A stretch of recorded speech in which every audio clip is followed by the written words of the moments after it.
portion of the news brought to you by McDonald's. McDonald's, I'm loving it. Welcome back. The Cuban envoy to the Bahamas is pleased with efforts to foster improved relations with the United States and the potential impact for the Bahamas. The Cuban ambassador, His Excellency Ernesto Guzman, telling ZNS News that those talks to lift the decades-old embargo against Cuba are progressing, but says there are still some challenges both countries have to work through. However, the Cuban ambassador says he can only see the lifting of the embargo as a step in the right direction to strengthen relations between Cuba and the Bahamas, especially in the tourism sector.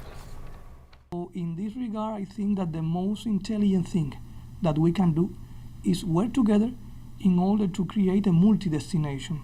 We have a lot of examples that people that travel to Cuba or travel to the Bahamas, and after they travel to Nassau or to Havana, because in that way they have two different experiences, they know about two different cultures, and it is an enlightening experience for them if they can travel and at the same time visit Cuba and the Bahamas.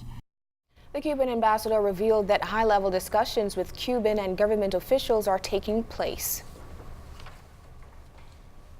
In this regard, the Minister of Tourism, the Honorable Obi Wishcombe, is now in Cuba, invited by the Ministry of Tourism of Cuba, and they will have a high-rank bilateral talks in order to try to start this kind of cooperation, because if not, we are just making an unsuccessful competition, you know.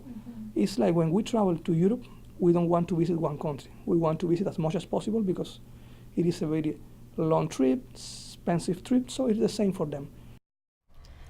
A special training session was held today for businesses that may be importing or exporting into the CARIFORUM member state of the European Union. The Ministry of Financial Services and its partners are seeking to expose the business community to certain preferential rates that can be applied when they trade. The rules of origin of these specific tariffs fall under EU's Economic Partnership Agreement, which the Bahamas signed on to in 2008. Chief negotiator for the region, Branford Isaacs, broke down how it operates during today's session, and organizers stressed that these benefits should be fully taken advantage of. A session designed for customs brokers will be held tomorrow at Super Club Breezes, as well on Grand Bahama on Friday.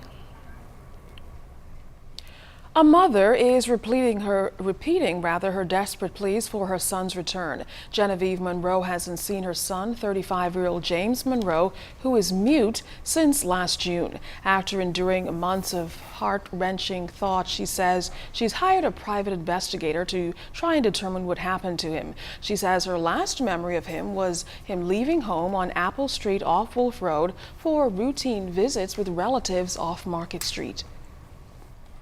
I drove out the corner and I went and I keep searching, because I know when he go out, he don't stay 2 and 3 days. If he go out, he come back that evening. So I drive around, ask question if they saw him. No one. So I came back again in the area on Sunday morning, which would have been the 15th. And I got some information that they saw him on Carmichael Road. That is Sunday, but he said he was taking his family to church, and that was in the area of Ross Davis Church on Carmichael Road. And he said when he already finished dropping off, he came back. He didn't see my son. So what I did, I went to work. Now, her own investigations and that of the private investigator led Monroe to make checks with the police, Sandilands Rehabilitation Center, and the detention center, but none of those leads turned up anything. Meantime, she's troubled by a series of calls from an unknown man. The next day he said, "Miss, you hasn't found your son yet?" I said, "No, sir, I haven't found my son." So, but he refused to give me his name. And he refused to give me his whereabouts. But he told me that he was in his apartment and he saw my son. This portion of the news was brought to you by McDonald's. McDonald's, I'm loving it.